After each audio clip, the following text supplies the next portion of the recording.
Makoto मुसुमी हमेशा ये सोचता था कि वह बस एक साधारण हाई स्कूल छात्र है जो आधुनिक जापान में रहता है। लेकिन एक दिन एक भगवान ने उसे बुलाया और एक राज बताया। उन्होंने कहा कि उसके माता पिता को ट्रॉकन ने दूसरी दुनिया में भेजा था और वे चाहते थे कि माकोटो एक महान नायक बने। इसके बाद भगवान ने उसे एक वैकल्पिक दुनिया में भेज दिया और कहा कि वह वहां एक देवी से मिलेगा जो उसे आगे की बातें सिखाएगी। जब माकोटो देवी के पास पहुंचा तो उसने उसका अपमान किया, उसे बदसूरत कहा, ऐसा बताया कि वह नहाता नहीं है और पूरा दिन सिर्फ टिकटॉक और एमएल खेलता रहता है। उसने कहा कि उसने पहले ही दूसरे नायकों को चुन लिया है और उसे माकोटो जैसे प्राणी की जरूरत नहीं है, इसलिए वह उसे दुनिया के किनारे पर भेज देगी जहां केवल राक्षस और खतरनाक जीव रहते हैं। चूंकि उसे शक्ति देना उसका कर्तव्य था, उसने माकोटो को सिर्फ ये क्षमता दी कि वह इंसानों के अलावा बाकी सभी जीवों की भाषा समझ और बोल सके। इसके बाद उसने माकोटो को बुरा काम न करने की चेतावनी दी और उसे दूसरी दुनिया में भेज दिया। माकोटो एक सुनसान जगह पर गिरा और 3 दिन तक बिना खाना पानी के एक ऊंचे पहाड़ पर चलता रहा। वह बेहोश होने ही वाला था कि उसे एक महिला की मदद की आवाज सुनाई दी। वह जल्दी से उसे बचाने गया, लेकिन उसने देखा कि वह एक डरी हुई सूअर जैसी महिला थी जिसने इंसानों के कपड़े पहने थे और एक दो सिर वाला कुत्ता उसे खाने की कोशिश कर रहा था। माकोटो ने उसके हमलों से बचते हुए अपनी गति से उसे भ्रमित किया और फिर उसकी गर्दन पर लात मारी, जिससे वह जानवर ऐसे भेद गया जैसे कोई गोली हो। इसके बाद उसे एहसास हुआ कि उसके पास देवी द्वारा दी गई बहुत शक्तिशाली क्षमताएं हैं। वह अपनी ताकत से चौंक गया और वह सूअर महिला उसके साथ दोस्ती करने के अलावा कुछ नहीं कर सकी।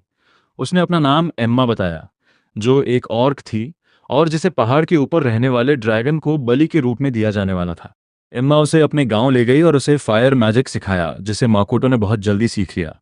अगली सुबह वो उस ऊंचे पहाड़ पर गया ताकि उस ड्रैगन का सामना कर सके जिसने एम्मा को खाने की कोशिश की थी। चूंकि वह अपने पुराने स्कूल में आर्चरी क्लब में था, उसने आग को एक धनुष और तीर में बदल दिया और एक गेट पर अपने फायर एरो से निशाना लगाया, जो उसके लिए सिर्फ एक प्रैक्टिस शॉट था।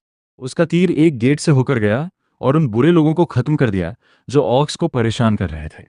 वे सिर्फ ड्रैगन के नाम का इस्तेमाल करके ऑक्स का शिकार कर रहे थे।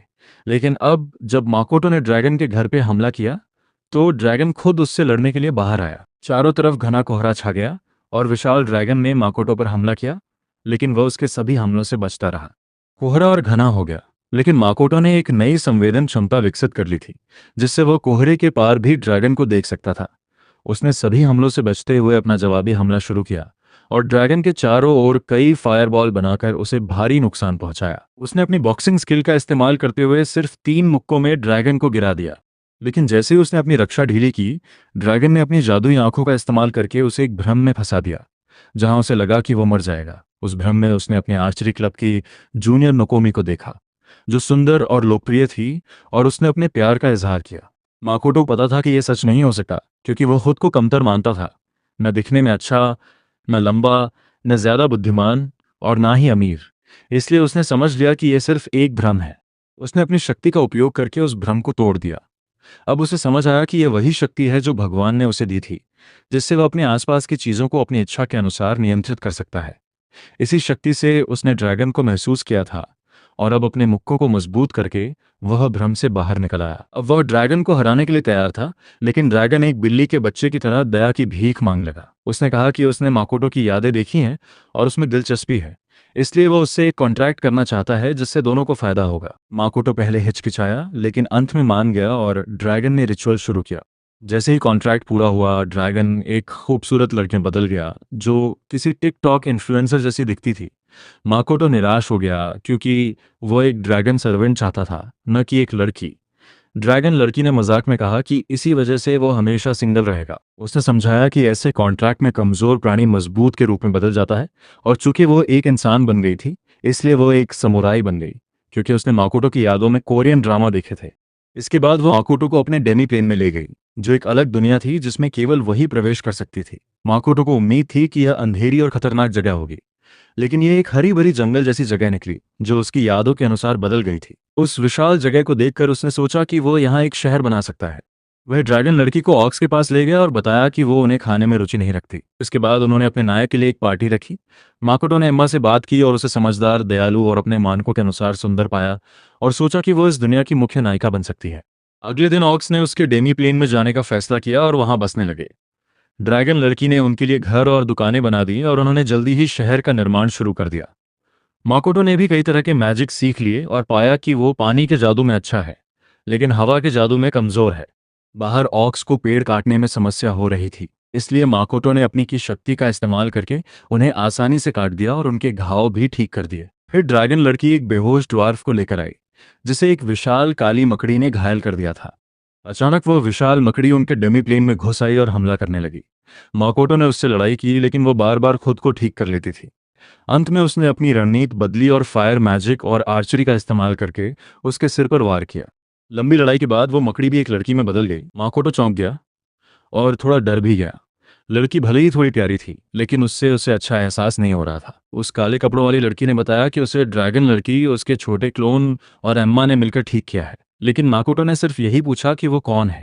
उसने जवाब दिया कि वह वही काली मकड़ी है, और उसने माकोटो को बताया कि कैसे उसने उसके बेहोश होने के दौरान उसके साथ कॉन्ट्रैक्ट बना लिया। वह खुशी खुशी कहती रही कि वह अपने मास्टर के लिए सब कुछ समर्पित कर देगी, लेकिन माकोटो डर गया कि कहीं वह उसका गलत फायदा न उठाए।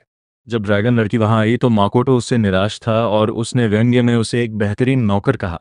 लेकिन ड्रैगन व्यंग्य नहीं समझते, इसलिए वह खुश हो गई और सोचने लगी कि उसने सच में उसकी तारीफ की है। इसके बाद उसने उस एल्डर ड्वार्फ को पेश किया जिसे उसने पहले बचाया था। वह ड्वार्फ एक प्राचीन वंश से था, जो कई महान हथियार और वस्तुएं बनाता था। ड्रैगन लड़की उसकी बहुत तारीफ कर रही थी, लेकिन वो विनम्रता से माकोटो का धन्यवाद कर रहा था कि उसने उसकी जान बचाई। उस ड्वार्फ ने माकोटो से एक अनुरोध भी किया। वो चाहता था कि उसका गांव भी डेमी प्लेन में बस सके। माकोटो दयालु था और तुरंत मान गया, लेकिन ड्रैगन लड़की ने बीच में हस्तक्षेप किया और कहा कि ड्वार्फ को कुछ शर्तें माननी होंगी, जैसे शहर के विकास में मदद करना और हथियार बनाना। एल्डर ड्वार्फ को इसमें कोई समस्या नहीं थी और उसने कहा कि वो कुछ दिनों में अपने कबीले को मना लेगा, लेकिन ड्रैगन लड़की अधीर थी और उसे जल्दी करने को कहा। माकोटो बस उसे देखता रहा और अब उसे समझ में आने लगा कि उसका कोई बॉयफ्रेंड क्यों नहीं है। इसके बाद उसके अधीन लोगों ने उससे एक और अनुरोध किया। वे चाहते थे कि वो उन्हें नाम दे। माकोटो को यह खास नहीं लगा, लेकिन उनके लिए यह बहुत महत्वपूर्ण था और वे साधारण नाम स्वीकार नहीं कर रहे थे। माकोटो ने सोच विचार करके ड्रैगन लड़की का नाम टमोय रखा, जो इतिहास की एक बहादुर महिला समुराई के नाम पर था। वह बहुत खुश हो गई, नाचने लगी और चमकने लगी। टमोय ने समझाया कि मास्टर द्वारा नाम देने से किसी भी प्राणी की शक्ति बढ़ जाती है। माकोटो सोचने लगा कि अब वे कितने शक्तिशाली हो गए होंगे। टमोय ने कहा कि एक विशेष नाम उसकी पूरी शक्ति को और भी ज्यादा खोल सकता था, लेकिन वह अपने मास्टर द्वारा दिया गया सामान्य नाम ही चाहती थी। फिर बारी मकड़ी की आई और माकोटो ने उसका नाम मियू रखा। वो भी खुश हो गई और भी ज्यादा आज्ञाकारी बन गई। अगले दिन माकोटो ने अपने शहर में कई अलग अलग जातियों को देखा। ऑर्क, ड्वार्फ, मकड़ी, मानव और छिपकली जैसे लोग। वो हैरान था क्योंकि उसने आखिरी दो प्रजातियां पहले कभी नहीं देखी थीं। लेकिन उससे पहले कि वो कुछ पूछ पाता, उसके सेवकों ने खुद को सबके सामने पेश किया और फिर लोकतांत्रिक तरीके से अपने मास्टर का टाइटल तय किया। उन्होंने उसे योर मास्टर कहने का फैसला किया और ऑक्स के उत्साह को देखकर माकोटो उन्हें मना ही कर सका। फिर ड्वार्फ का प्रमुख माकोटो से मिलने आया और कहा कि वो मुश्किल से इंसान जैसा दिखता है, जिससे माकोटो को ठेस पहुंची। लेकिन फिर उसने कहा कि अगर उसे देवी ने नहीं भेजा होता तो उसके लिए इतने शक्तिशाली सेवकों को नियंत्रित करना असंभव होता। इससे माकोटो का मूड और खराब हो गया। हालांकि प्रमुख को यह जानकर राहत मिली कि उसके साथ कोई देवी नहीं है, क्योंकि वे देवी को पसंद नहीं करते थे, और इसलिए उसने माकोटो की सेवा करने का फैसला किया। इसके बाद टमोय ने छिपकली लोगों को अपने अनुयायी के रूप में पेश किया, जो पानी और हवा के जादू में माहिर थे, और अब वे सभी माकोटो के सेवक बन गए। उसके बाद मियू ने अपने मकड़ी लोगों को पेश किया, जो हमेशा भूखे रहने के श्राप से पीड़ित थे। लेकिन जब उन्होंने माकोटो का खून पिया तो उनका श्राप खत्म हो गया। वे सभी अब बहुत मजबूत हो गए थे, लगभग अपने मास्टर की तरह। लेकिन इतने सारे डेमी ह्यूमन के बीच माकोटो असहज महसूस करने लगा और अब वह इंसानों से मिलना चाहता था। उसे पास में एक मानव गांव मिला और उसने एक सुनहरे बालों वाली लड़की को देखा। लेकिन जैसे ही वह उसके पास गया, वो डर गई और उसे राक्षस कहकर भाग गई। माकोटो हैरान रह गया और सोचने लगा कि आखिर हुआ क्या। लेकिन जब वह गांव के दरवाजे तक पहुंचा तो उसने देखा कि लोग लड़ाई के लिए तैयार खड़े हैं। माकोटो ने विनम्रता से उनसे अंदर आने की अनुमति मांगी, लेकिन वे उसकी भाषा नहीं समझ पाए और उसे राक्षस समझकर हमला कर दिया। माकोटो अपने की बैरियर का इस्तेमाल करते हुए उनके हमलों से बचते हुए भागा, और तभी उसे एहसास हुआ कि देवी ने उसे इंसानों की भाषा बोलने की क्षमता दी ही नहीं थी, इसलिए वो उनसे बात नहीं कर सकता था। वह रो पड़ा और अपने जीवन की 3 महिलाओं से शिकायत करने लगा कि इस दुनिया में हर प्राणी इंसानों की भाषा बोल सकता है, सिवाय उसके। तब एम्मा ने माकोटो से कहा कि लोग उसकी भाषा की वजह से नहीं डरते, और टमोय ने मजाक में कहा कि यह उसके बदसूरत चेहरे की वजह से है, जिसके जवाब में उसे जोरदार मुक्का पड़ता है। असल सच्चाई ये थी कि माकोटो के आसपास बहुत ही ज्यादा मात्रा में जादुई शक्ति थी, जो एक डरावनी आभा के रूप में फैली हुई थी, और ये 10 मॉन्किन के बराबर थी। यही वजह थी कि लोग उससे डरते थे। एम्मा उसे इसे नियंत्रित करना सिखाती है, लेकिन ज्यादा प्रगति नहीं होती। और क्योंकि माकोटो इंसानों से मिलना ही छोड़ना चाहता, वह अपनी आभा को नियंत्रित करने के दूसरे तरीके खोजता है। वह उनकी भाषा सीखने लगता है, अपना चेहरा छिपाने के लिए एक मास्क लेता है और अपनी जादुई शक्ति को सील करने के लिए एक उपकरण भी लेता है। लेकिन ये काम आसान नहीं थे। इंसानों की भाषा जापानी जितनी कठिन थी, और ड्वार्फ द्वारा बनाया गया जादू सील करने वाला रिंग लगभग तुरंत ही टूटने की स्थिति में पहुंच जाता था। इन दोनों कामों पर मेहनत करते हुए धीरे धीरे माकोटो इंसानों की भाषा पर्याप्त रूप से सीख जाता है। वह उच्चारण में दिक्कत होने के कारण जादू के जरिए उसे लिखकर व्यक्त करता है, और ड्वार्फ एक ऐसा रिंग बना लेता है जो उसकी जादुई शक्ति को सील कर सकता है। इसके बाद माकोटो पास के शहर में जाता है, जहां वह खुद को एक अमीर व्यापारी का बेटा बताता है, और उसके 2 सेवक उसके बॉडीगार्ड बनकर साथ चलते हैं। शहर में उसे लगता है कि सभी लोग बहुत सुंदर और आकर्षक हैं, जबकि उसके अपने सेवक सामान्य दिखते हैं। अब उसे समझ में आता है कि देवी ने उसका मजाक क्यों उड़ाया था। वे एडवेंचरर गिल्ड पहुंचते हैं, जहां वे रिंग, मास्क और माकोटो की बोलने में असमर्थता को एक श्राप के रूप में समझाते हैं। रिसेप्शनिस्ट उन्हें गिल्ड के कामकाज के बारे में बताती है, कैसे वे मिशन पूरे करके ई रैंक से एस रैंक तक जा सकते हैं।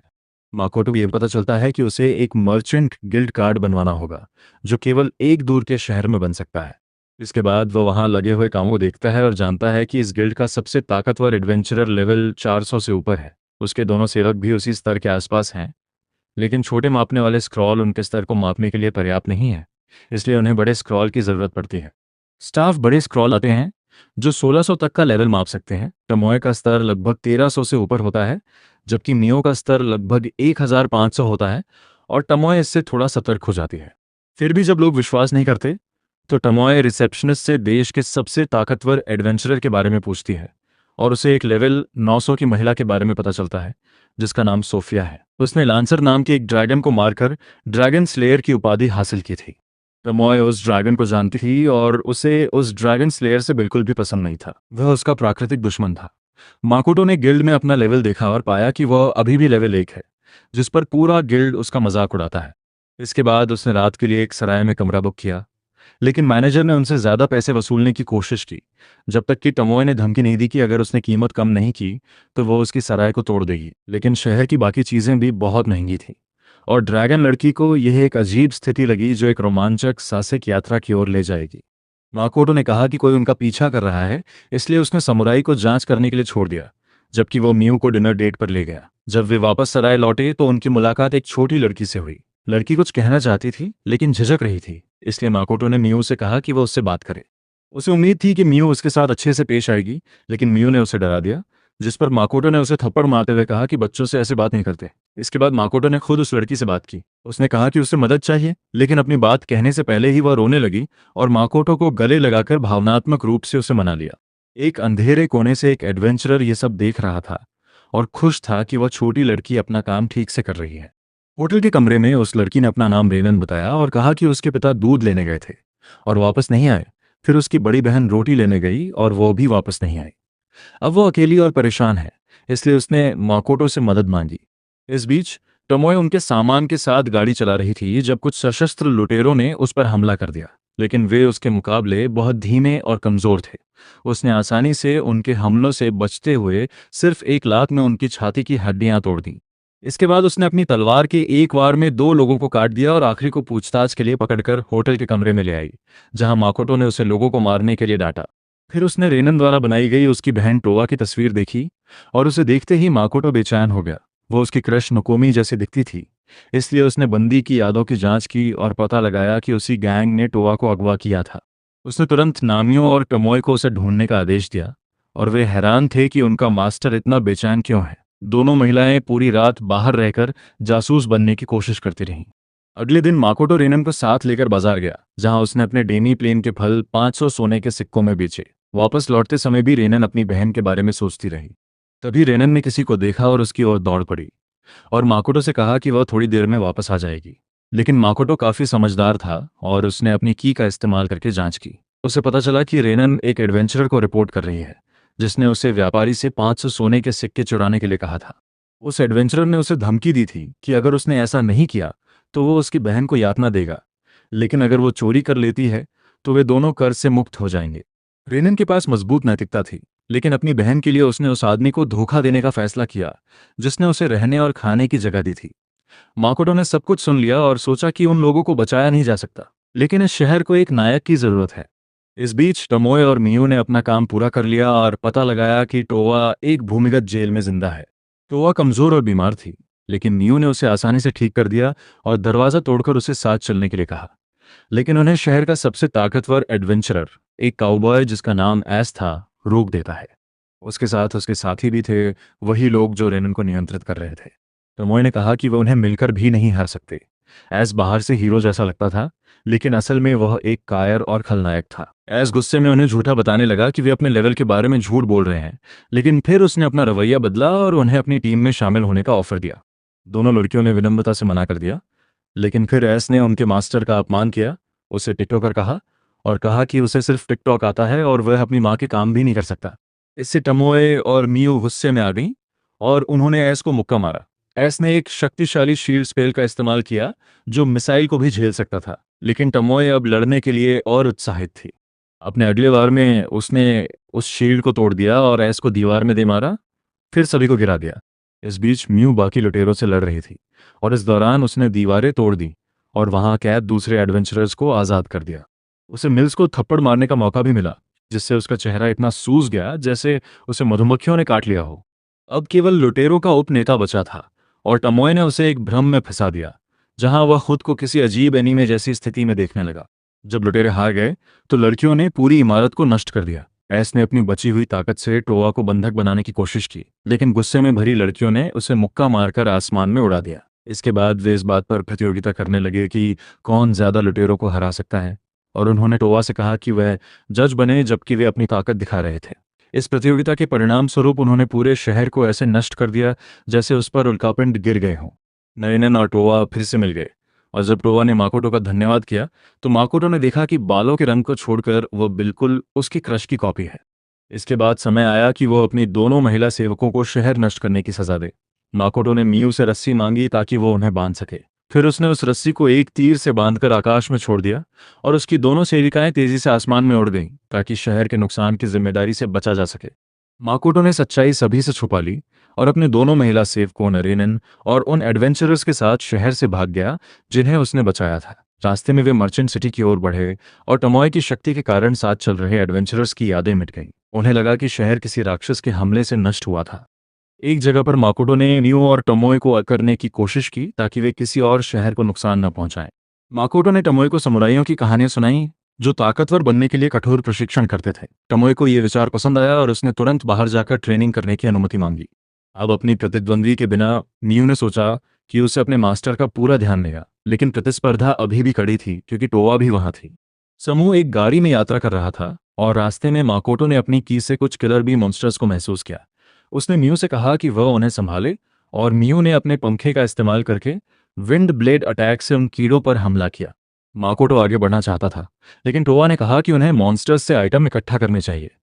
माकोटो उसके सामने ठीक से देख नहीं पा रहा था क्योंकि वह बार बार उसके शरीर के दूसरे हिस्सों की ओर आकर्षित हो रहा था, लेकिन जब उसने उसे मॉन्स्टर के शव काटते हुए देखा तो उसकी रुचि कम हो गई। यात्रा और रास्ते में लड़ाइयों के बाद वे मर्चेंट टाउन पहुंच गए। गेट के पास उन्हें एक दुर्लभ प्रकार के मधुमक्खी जैसे मॉन्स्टर मिले जिन्हें रूबी आइस कहा जाता था, और सामान्य एडवेंचरर्स उन्हें हराने में आत्मविश्वास नहीं थे। माकोटो ने म्यू से कहा कि वो उन्हें मार दे, लेकिन जब एडवेंचरर्स ने उससे अनुरोध किया कि उनके कीमती शरीर को नुकसान न पहुंचाया जाए तो म्यू नाराज हो गई और अपने मास्टर से खुद करने को कहा। कोई और विकल्प न देखकर माकोटो ने अपना धनुष और तीर निकाला और रूबी आई मॉन्स्टर्स के कमजोर हिस्सों पर निशाना लगाकर सभी को मार गिराया। एडवेंचरर्स यकीन नहीं कर पा रहे थे कि एक लेवल 1 का मर्चेंट इतना ताकतवर हो सकता है, लेकिन वे ज्यादा देर तक इसमें रुचि नहीं ले पाए क्योंकि उन्हें शहर में जाने से पहले दुर्लभ मॉन्स्टर्स से कच्चा माल इकट्ठा करना था। चूंकि पिछला शहर नष्ट हो गया था और उसकी जानकारी आगे नहीं पहुंच पाई थी, माकोटो को फिर से रजिस्ट्रेशन करना पड़ा और उसे पता चला कि वो अभी भी लेवल 1 ही है, लेकिन उसे एक एस रैंक क्वेस्ट मिल गई जिसे वह ई रैंक होने के बावजूद कर सकता था। एक ट्रेन कंपनी को रूबी मॉन्स्टर्स की आंखें चाहिए थी और माकोटो को ये पैसा कमाने का सही मौका लगा। इसलिए जब उसने एडवेंचर्स के साथ शिकार के मटेरियल को बांटा तो उसने सभी रूबी आइज और कुछ अन्य सामग्री अपने पास रख ली। इसके बाद उन्होंने रात में मिलने, पार्टी करने और सुरक्षित पहुंचने तथा अच्छी कमाई का जश्न मनाने का फैसला किया। उनके गिल्ड कार्ड मोबाइल फोन की तरह काम करते थे जिनसे वे एक दूसरे को कॉल कर सकते थे, शहर के नक्शे और मॉन्स्टर एनसाइक्लोपीडिया देख सकते थे, और यहाँ तक कि पेड कंटेंट भी एक्सेस कर सकते थे। रात में समूह ने साथ बैठकर मांस खाया और शराब पी और एक दूसरे को बेहतर जानने लगे। समूह में एक एल्फ आर्चर, एक मानव एल्केमिस्ट और एक ड्वार्फ योद्धा था। साथ ही टोआ भी थी, जो एक चोर थी। नशे में धुत ड्वार्फ महिला ने माकोटो को आर्म रेसलिंग के लिए चुनौती दी और माकोटो ने उसे बहुत जल्दी हरा दिया, जबकि बाकी लोग ज्यादा पीने के कारण लगभग बेहोश हो गए। टोआ ने माकोटो को आर्ट ट्रेडिंग कंपनी के बारे में चेतावनी दी, क्योंकि उसने सुना था कि उनके क्लाइंट्स के साथ कुछ गलत हो रहा है। इस वजह से माकोटो और भी सावधान हो गया और उसने रूबी आइज को अपने पास रख लिया। फिर अपने होटल के कमरे में गया जहां मियू उसका इंतजार कर रही थी। मियू उसके साथ समय बिताने के लिए बहुत उत्सुक थी और उसने अपने मौके बढ़ाने के लिए एक बिस्तर तोड़ने तक की सोची, लेकिन माकोटो उसकी कल्पनाओं में शामिल होने वाला नहीं था और सीधे सोने चला गया। अगले दिन माकोटो डेमी प्लेन में वापस गया, क्योंकि अब वो जरूरी चीजें बना सकता था। वहां एम्मा ने उसकी सेक्रेटरी का काम संभाल लिया और उसे बताया कि हर प्रजाति अपनी अपनी जगह पर रहकर अपना काम कर रही है। अपनी ताकत को मिलाकर उन्होंने माकोटो के लिए एक विशाल किला बनाया, जिसकी योजना उन्होंने उसकी यादों से के ड्रामा देखकर सीखी थी, जिसे टमोय ने रिकॉर्ड और अनुवाद किया था। जहां तक ड्रैगन लड़की टमोय की बात है, मकोटो, एम्मा और यहां तक कि उसका छोटा क्लोन भी अभी तक उससे नहीं मिले थे। लेकिन माकोटो के पास इस बारे में सोचने का समय नहीं था, क्योंकि ड्वार्फ का प्रमुख उसे उनकी कार्यशाला दिखाने के लिए ले गया, जहां उन्होंने अपने बनाए चमकदार हथियार दिखाए। लेकिन माकोटो ने उन्हें पहनने से मना कर दिया, क्योंकि वह एक आर्चर था, योद्धा नहीं, जिससे ड्वार्फ रोने लगे। फिर माकोटो ने एक ऐसा आउटफिट देखा जो उसके स्टाइल के अनुकूल था, जिसे उसी जीनियस ने बनाया था जिसने उसकी अंगूठी बनाई थी। उसे लगा कि यह आउटफिट उसकी जादुई शक्ति को इतना सोख लेगा कि उसे मार देगा, लेकिन ऐसा नहीं हुआ। उस पोशाक में उच्च जादुई और भौतिक रक्षा थी, और वह रंग बदलकर रक्षा से गति पर फोकस कर सकती थी। लेकिन वह तुरंत फट गई और जिम्मेदार ड्वार्फ ने अगली बार इसे और बेहतर बनाने का संकल्प लिया। मकड़ी लोग अस्थायी ट्रांसफॉर्मेशन मैजिक का उपयोग करके इंसानों का रूप ले सकते थे, और वे मुख्य रूप से सामग्री इकट्ठा करने का काम करते थे। यहाँ तक कि सबसे जहरीली चीजों को चुनने और खाने में भी उन्हें कोई समस्या नहीं होती थी। अगले दिन माकोटो रूबी आइज लेकर अकेले यार ट्रेडिंग कंपनी गया। अपने पहले बड़े व्यापार को लेकर थोड़ा नर्वस था। वहां उसका स्वागत कंपनी के अध्यक्ष रिक और उसके वफादार बटलर ने किया।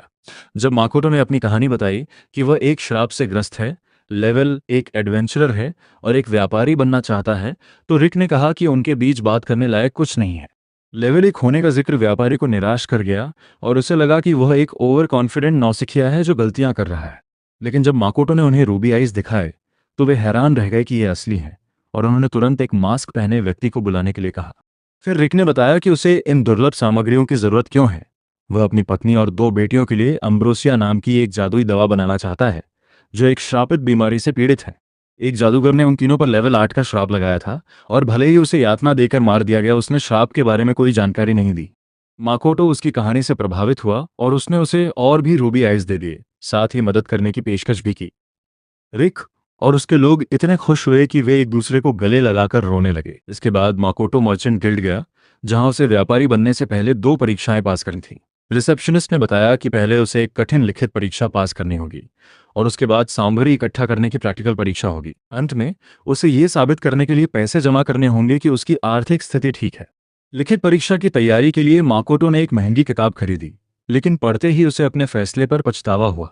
उसके चेहरे के भाव देखकर रिसेप्शनिस्ट को लगा कि उसे विषय कठिन लगा है, लेकिन माकोटो ने बिना और तैयारी के परीक्षा देने की मांग की, क्योंकि यह उसके लिए प्राथमिक स्तर का गणित था। उसने 5 मिनट में परीक्षा पूरी कर ली, और परीक्षक हैरान रह गया जब उसे पता चला कि माकोटो ने पूरे अंक हासिल किए हैं।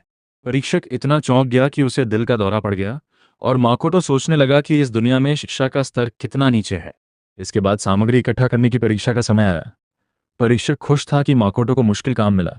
उसे 3 दिनों के भीतर 4 दुर्लभ वस्तुएं या उनके बराबर मूल्य की कोई चीज लानी थी। लेकिन माकोटो ने थोड़ी देर सोचा, कुछ मानसिक गणना की, और जिन किलर बी मॉन्स्टर्स को उसने हराया था, उनके हिस्सों को बराबर मूल्य की वस्तु के रूप में प्रस्तुत कर दिया। परीक्षक फिर से हैरान रह गया। इसके बाद माकोटो एक रेस्टोरेंट गया, लेकिन उसे खाने के स्वाद का अंदाजा नहीं था। उसने जो पेय ऑर्डर किया वह देखने में नींबू पानी जैसा था, लेकिन उसका स्वाद केला शेक जैसा निकला। वह उसे पचा नहीं पाया और वापस डेमी प्लेन जाकर फल खाए। वहां उसे टमोय के छोटे क्लोन से पता चला कि पिछले कुछ दिनों के खराब मौसम के कारण उत्पादन कम हो गया है। माकोटो ने एक भ्रम वाले शहर का विचार बताया, जहां लोग तभी पहुंच सकते हैं जब वे कोहरे में रास्ता भटक जाएं। वहां उन्हें दुर्लभ भोजन और हथियार मिलेंगे, जिससे बाहर की दुनिया में उनकी प्रतिष्ठा बढ़ेगी और व्यापार कीमत भी बढ़ेगी। तभी उसे टमोए से टेलीपैथी के जरिए संदेश मिला कि मियू के साथ समस्या है। माकोटो तुरंत वहां पहुंचा और देखा कि उसकी दोनों सेविकाएं आपस में लड़ रही हैं। उसने एक स्पाइडर ह्यूमन से पूछा कि क्या हो रहा है।